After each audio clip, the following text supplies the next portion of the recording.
దేశ రాజధాని ఢిల్లీలో కాలుష్యం రెడ్ జోన్ తాకింది. దీపావళి వేడుకల అనంతరం వాయు కాలుష్యం ప్రమాదకర స్థాయికి చేరుకుంది. ఇవాళ ఉదయం 7 గంటల సమయానికి గాలి నాణ్యత సూచి 347 పాయింట్లకు పెరిగింది. వెరీ పూర్ కేటగిరీలో గాలి నాణ్యత కొనసాగుతుండగా ఇది చాలా ప్రమాదకరమని కేంద్ర కాలుష్య నియంత్రణ మండలి పేర్కొంది. కాలుష్యం పెరగడంతో ప్రజలు కళ్ళు, ముక్కు, గొంతులో మంట, దురద సమస్యలు తలెత్తుతుండగా మాస్క్ ధరించాలని వైద్య నిపుణులు సూచిస్తున్నారు.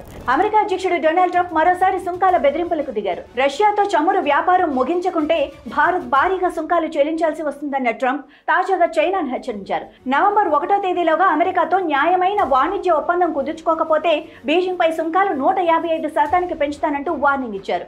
చైనాకు అమెరికాపై అపార గౌరవం ఉందని, అందుకే ఎక్కువ టారిఫ్లు చెల్లిస్తుందని వ్యంగ్యాస్త్రాలు సంధించారు. అయితే చైనా పరస్పర రాయితీలు ఇస్తే సుంకాలను తగ్గించడానికి సిద్ధంగా ఉన్నానని చెప్పారు. బీజేపీకి ఓట్లు వేస్తే కేరళ ప్రతిష్ట దెబ్బతింటుందని ముఖ్యమంత్రి పినరయి విజయన్ అన్నారు.